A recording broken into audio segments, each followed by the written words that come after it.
Alat peraga kampanye atau APK pasangan calon gubernur dan calon wakil gubernur Sumatera Selatan, serta pasangan calon wali kota dan calon wakil wali kota Palembang mulai bertebaran di sepanjang jalan, sehingga merusak keestetikan wajah kota Palembang. Berdasarkan Perwali nomor 17 tahun 2017, APK calon kepala daerah yang terpasang di kota Palembang sudah banyak melanggar aturan, dan diantaranya terpasang di jalan protokol, pohon, dan tiang listrik.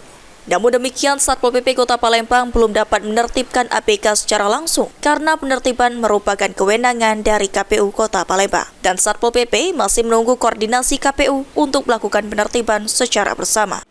Karena ini sudah masuk tahapan pemilu, kewenangan penuh ada di KPU Kota Palembang untuk melakukan penertiban.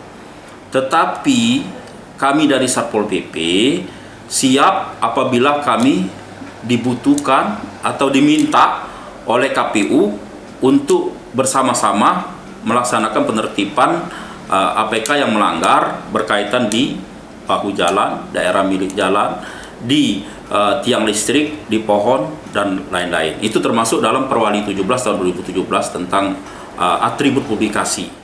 Ditambahkan Harrison, hingga saat ini Satpol PP Kota Palembang telah menerima berbagai macam laporan dari masyarakat terkait pelanggaran alat peraga kampanye pasangan calon gubernur dan pasangan calon wali kota Palembang.